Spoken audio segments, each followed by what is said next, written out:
the Outer Hebrides, a place I've been desperate to visit, so full of wildlife, in particular birds.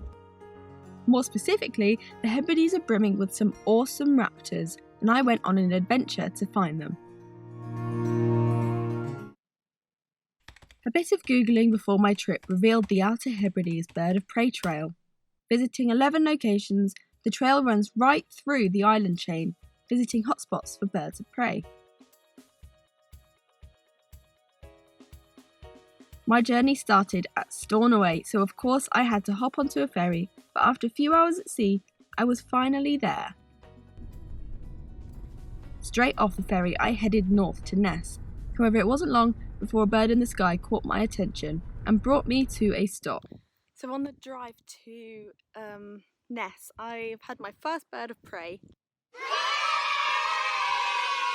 It was a buzzard. I'm not gonna lie, I thought it was an eagle. So I jumped out my car, but it's not. So I was maybe a bit optimistic in my ID, but this buzzard was certainly a good tick off the raptor list. Soon I was at my first stop in Ness, really keen to spot another raptor. Look, I don't know how you say that, but I'm there. Although Ness was absolutely stunning, I didn't see any birds of prey, so I decided to continue my journey and head south.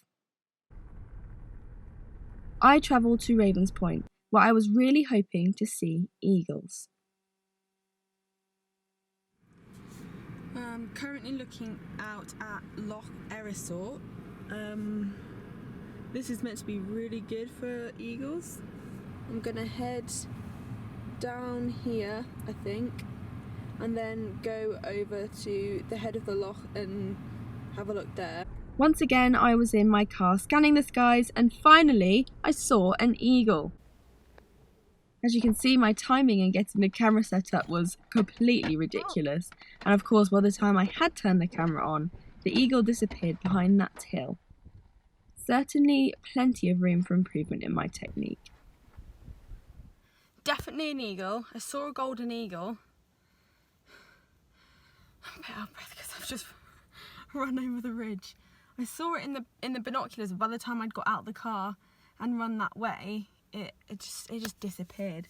It was 100% an eagle. It wasn't a buzzard. It was definitely an eagle. After persuading myself that I really did see an eagle, I set up camp overlooking Loch Seaforth, a stronghold for eagles, and soon reaped the rewards.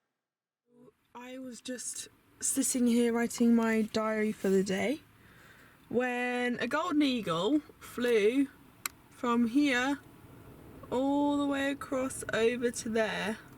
In my PJs, I jumped out with my camera and finally got a goldie on film.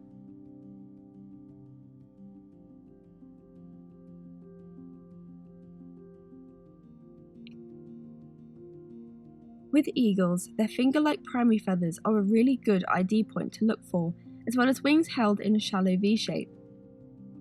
This comparison with an image from the RSPB's website of a juvenile eagle shows that this bird is also a juvenile, with pale wing patches and notably a white tail, which will become darker and more golden as the bird matures.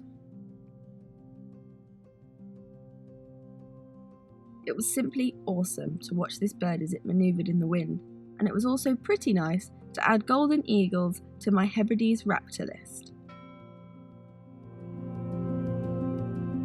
After this sighting, I was keen to see another eagle, so I was up early the next morning. Stop number 4 on the bird of prey trail. I'm doing stop number 4 before number 3 because last night I was just over there and I saw an eagle twice. So I thought this would be quite a cool area to check out first. It's all good, very exciting. The Bowglass Trail took me through a valley between hills, perfect eagle habitat, and it really wasn't long before I saw another one. After a bit of a scramble to get the tripod out, uncover the camera, take the camera lens cover off, we've got one. Eagle number 1. Okay, this footage is truly awful. Prizes if you can actually spot the eagle here. Trail. And it's all the way up there. problem is, there it is. Oh.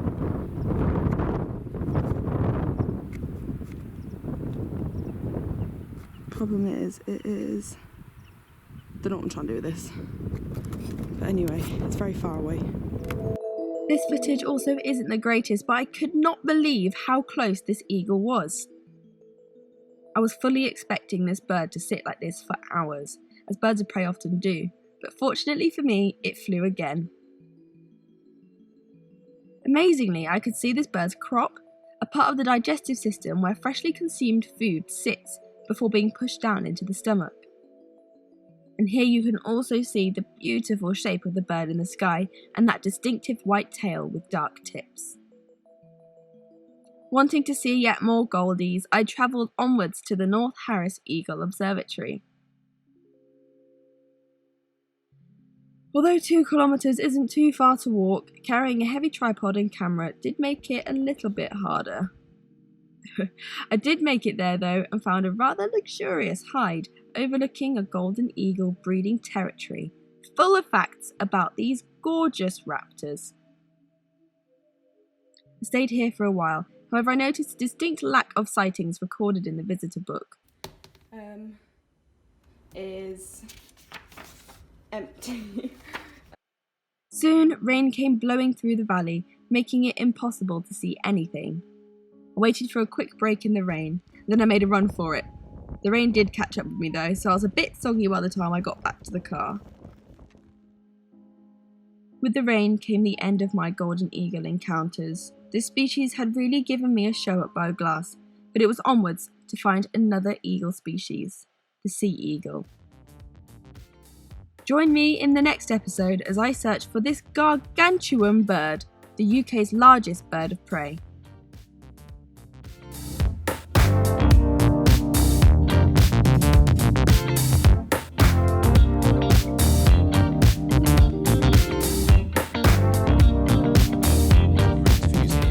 Thanks for watching, and don't forget to like, share and subscribe.